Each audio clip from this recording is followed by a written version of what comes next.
Hello everyone. I'm Smruti Wadar, a student of Department of English, Maharaja Krishna Kumar Singh Ji, Bhavnagar University.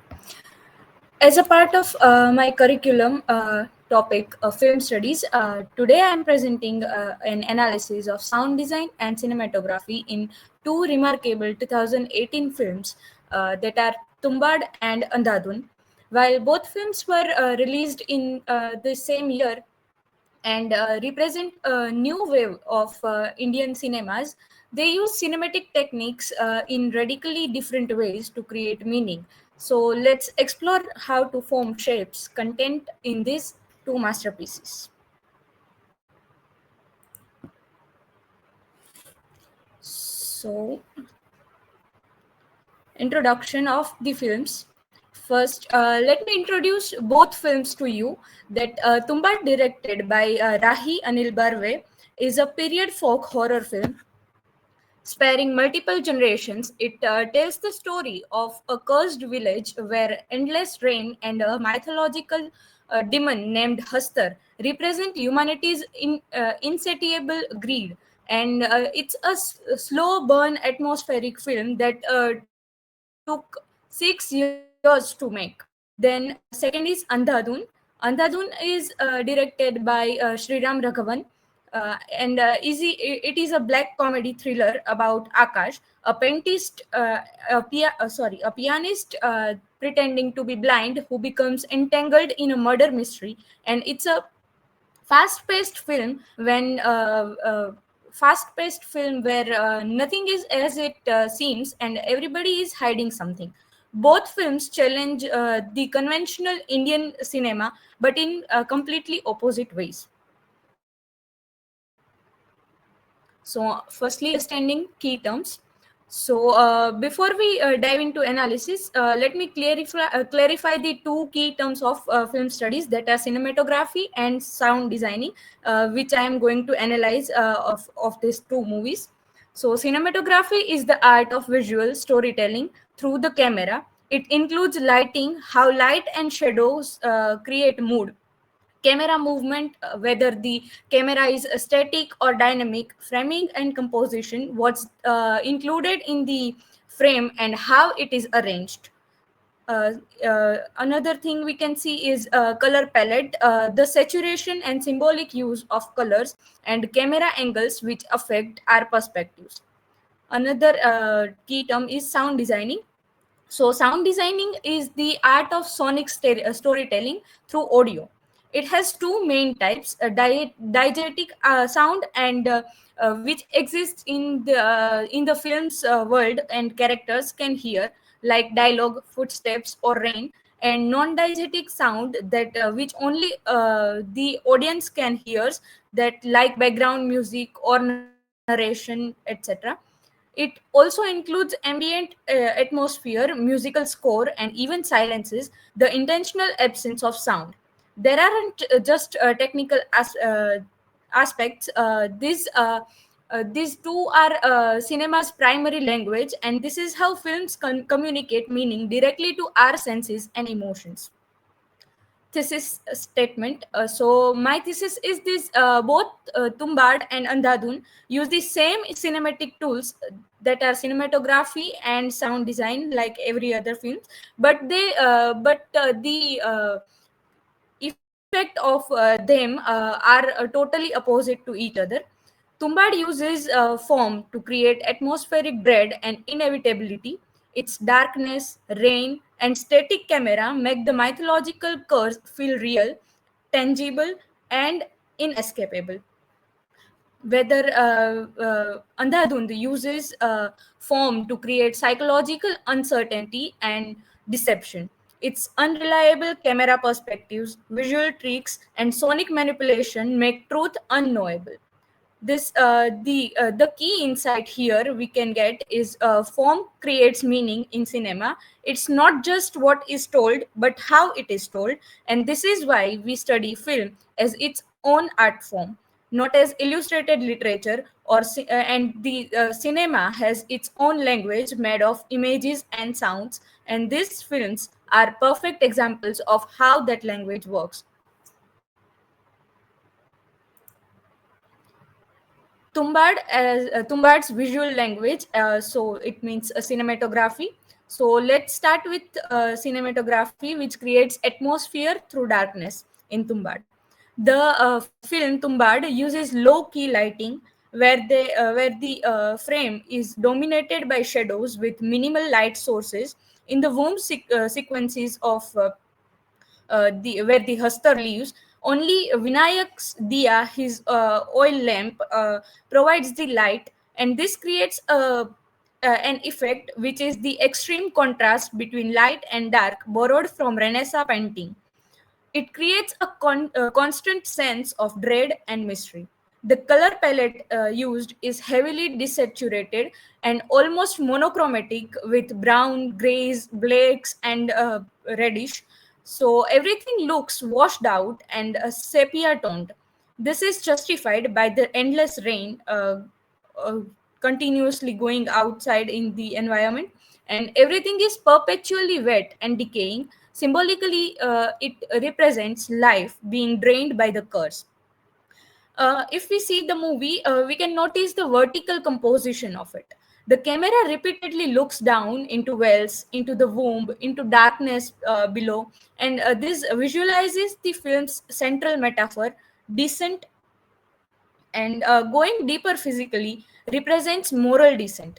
The deeper Vinayak goes for gold, the more damned he becomes.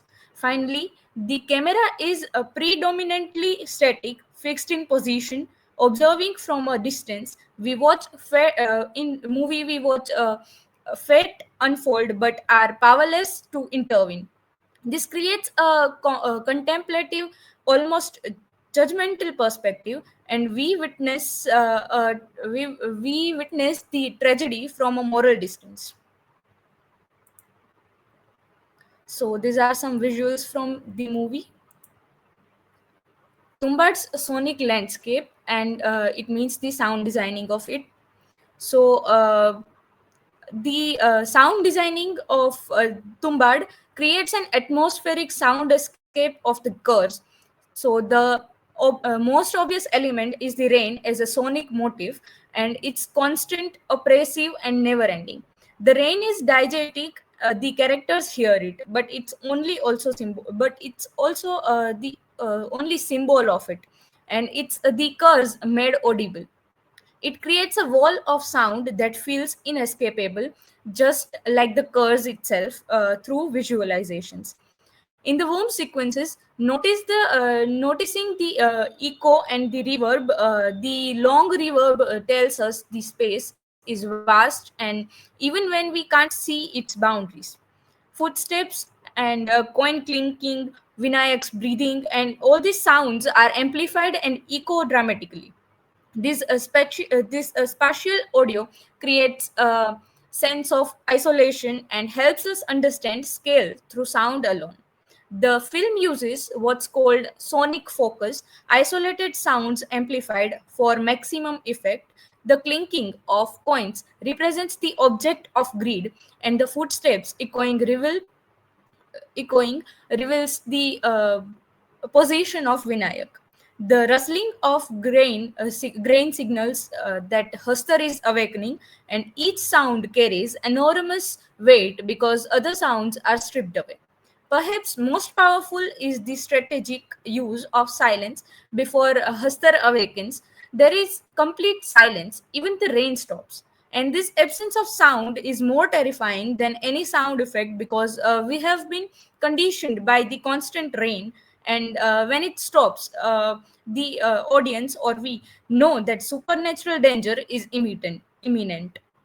Finally, the musical score is minimal in the movie, and the film trusts ambient sound and silence more than music. When score does appear, it uses traditional instruments sparingly, and this restraint makes the atmosphere feel more real and documentary like. So Tumbad as a form embodies theme. So how does Tumbad's form creates its meaning? The theme is that greed is an inescapable curse leading to inevitable doom and moral descent. and every formal choice reinforces this. The visually, if we see, then darkness makes moral corruption visible.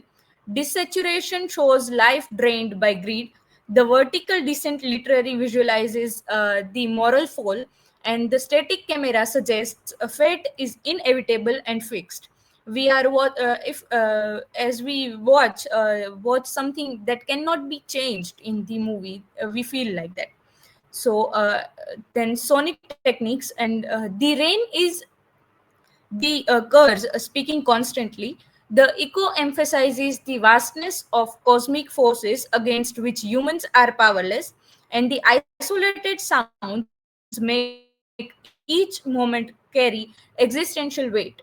The silence signals supernatural intervention, and the result is that audience don't just understand the curse intellectually, but they feel the operation, inevitability, and dread in our bodies.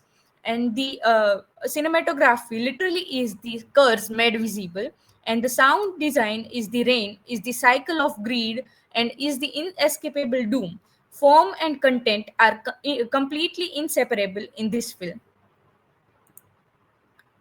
So let us come to shift to the Andhadhun's cinematography, which creates visual unreliability and deception.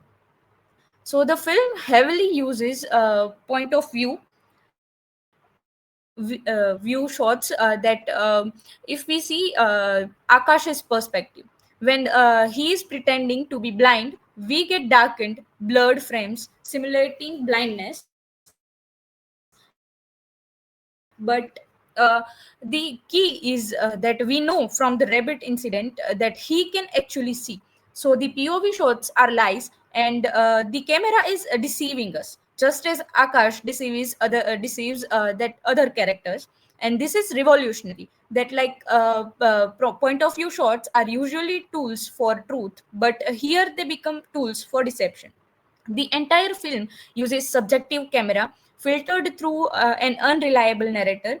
And when we see, we experience his biased and manipulated viewpoint, and this creates constant uncertainty that what is real and what is performed. So if we notice the color motif in that red curtains, red clothing, red blood appear throughout, then red signals danger and deception. Unlike Tumbbad's desaturated world, and here Andhadhun has high saturation and red pops as a visual warning. Through it, uh, it doesn't actually help us solve the mystery. So the camera is dynamic, constantly moving, handheld shots, and during chaotic movements reflect psychological instability. Smooth tracking during seemingly calm moments hide underlying tension, and this constant movement creates unstable reality that we never settle into comfortable viewing. Finally, the film uses deep focus composition where foreground, middle ground, and background are all in focus, and create this creates a visual layering that it suggests everything is visible yet truth remains hidden, and close up on eyes and hands makes us scrutinize for the truth. But as an audience, we are never quite sure what we are seeing, the truth or the performance. So next is sound designing in Andhadhun. So sound designing in this makes sound itself a narrative device instead of just atmosphere. Then the we can see the most fascinating element is how the film handles piano music. Sometimes Akash is literally playing it. That's diegetic sound existing in the story world. But sometimes the piano music continues when he is not playing. That is a non-diegetic sound, and existing only as a soundtrack for the audience. The film deliberately blurs this distinction, and we can't tell what is real within the story and what is added for our benefit. This creates a fundamental ambiguity about reality versus performance. The film uses subjective sound perspective that we hear what Akash, as a supposedly blind person, would hear, and background noises are amplified like footsteps, breathing, fabric rustling, etc. The audio mixing puts us in his acoustic experience, but this too is a lie because he is faking his blindness. So we are experiencing his performance of relying on sound. Sound bridges are used here in Andhadhun as extensively. Audio from one scene continues into the next, creating false continuity and psychological connections. Piano music links moments that may not actually be connected. This blurs temporal and spatial boundaries. We lose a track of when and where things are happening, and so the film has a sonic density that multiple sounds layered simultaneously. Dialogue, music, ambient sound, sound effects all play at once. This complex audio mirrors the complex moral world where many deceptions overlap to each other. And finally, we can say that silence represents a vulnerability. For a supposedly blind person, silence means inability to navigate, and it equals danger. When sound cuts out, Akash becomes vulnerable. The irony here is that his vulnerability is also a performance, yet we still feel that a genuine fear in us.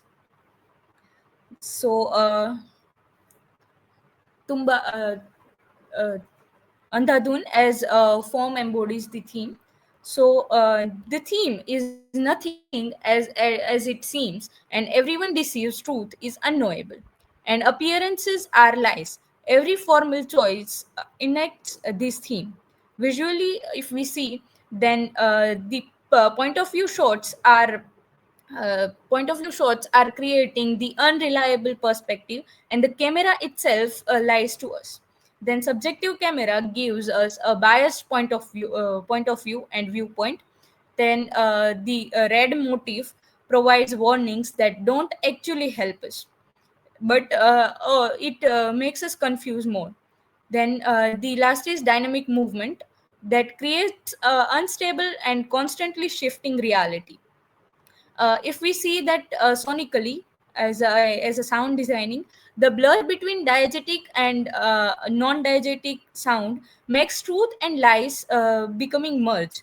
Subjective sound makes us hear from a false blind perspective, and sound bridges create false connections between the scenes. Then sonic density, it represents the layered deceptions happening simultaneously in the movie. So the result is profound. As an audience, we don't just understand that people lie, we experience being deceived by the film itself. The cinematography actively tricks us, and the sound design manipulates us just as characters manipulate each other. And we become unreliable viewers because we are given the unreliable tools as audience. Form here doesn't describe deception, but it actually performs and enacts deception on us. And this is the cinema at its most self-aware and sophisticated point. So here is the complete comparison between these two movies. So let me summarize the complete comparison between these films.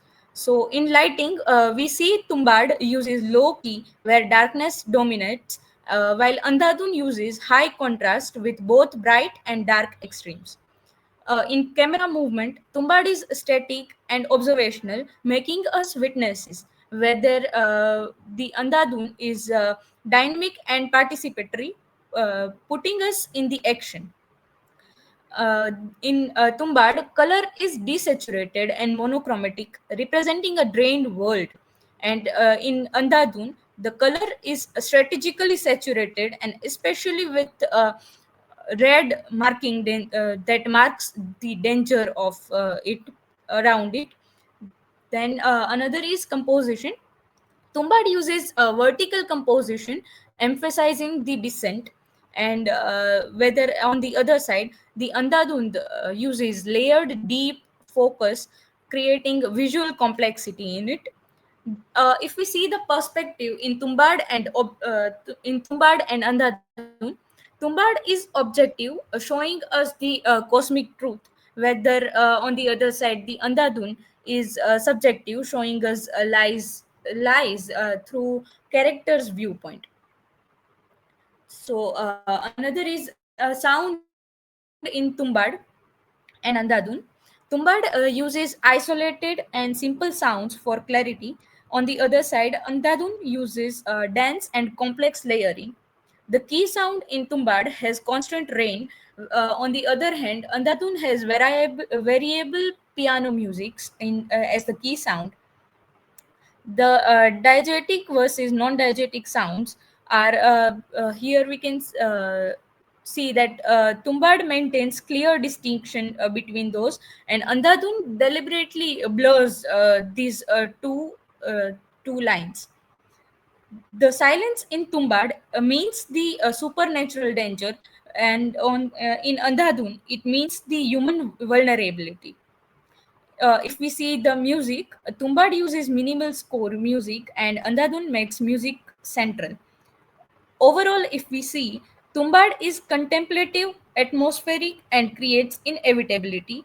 On the other side, Andhadhun is kinetic, psychological, and creates uncertainty. Here we can see that the same tools that are used, completely opposite purposes and effects, are the main cause of this. So why this comparison matters? So both films use the same fundamental tools, cinematography and sound designing, and are made in the same year, and so which are cinema's basic language, that are cinematography and sound design, but it create completely different experiences for us. That Tumbbad's form creates certainty about doom, and we feel inevitable fate and mythological truth. The darkness and rain make the curse tangible and real. Whether Andhadhun form creates uncertainty about truth, and we feel confused and can't distinguish real from fake. The visual and sonic tricks make reality fundamentally unknowable. And so the key insight here is that cinema doesn't just tell stories, it creates meaning through how those stories are told, and how you show or sound something equals what it means. And this is why film studies exists as a distinct discipline to understand cinema as its own language, not just illustrated literature or filmed theater. Images plus sounds creates a complete meaning system that's independent of words. And both films prove that form isn't decoration, form is the content, and technique isn't the support of it, but technique becomes the narrative of it. The how and the what are inseparable in cinema, that we can see here. So cinematic language, or cinema as its own language. To understand this better, think of cinema as its own language. In verbal language, words plus grammar plus syntax creates meaning. In cinematic language, images plus sound plus editing creates the meaning. Just as with words, you can say that the same thing in different ways with different effects, like I'm saying the same content but different form and different emotional impact. In cinema, the same story told with different form creates the different meanings. Here is an example from these two films. The content in both is simply someone is in danger.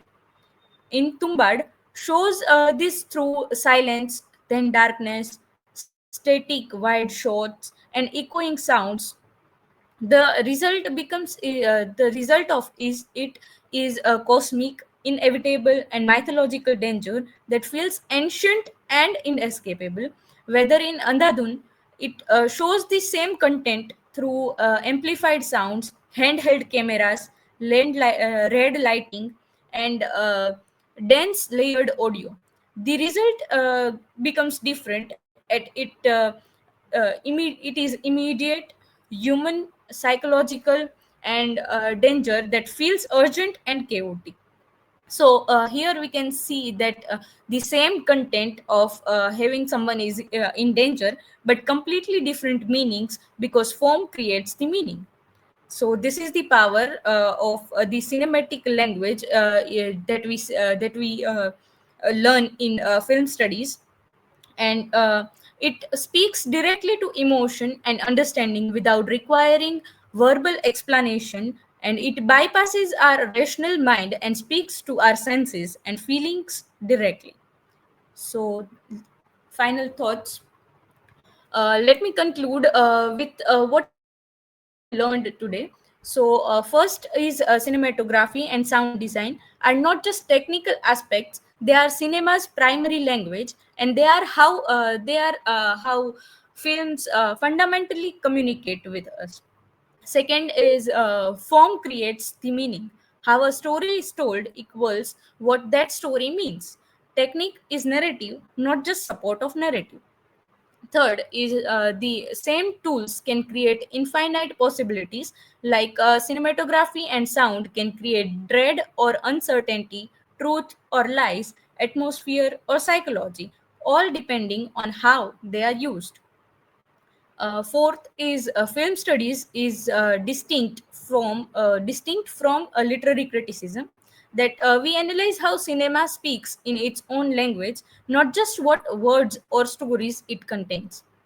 The fifth and last is Indian cinema is evolving, like films like this from 2018 demonstrate artistic maturity, international level craft, and true author vision. So the power of cinema is that is here we can see that these films reminds us that cinema is a visual and sonic medium first before it's anything else. Emotional resonance comes from how light falls on a face, how rain sounds in emptiness, and how silence creates terror. And how even a piano can lie. So this is cinematic language, and this is why our study of film studies as its own art form, with its own grammar, its own vocabulary, its own way of creating a meaning that's distinct from literature, theater, and any other medium we study it. So thank you everyone for your attention, and thank you so much.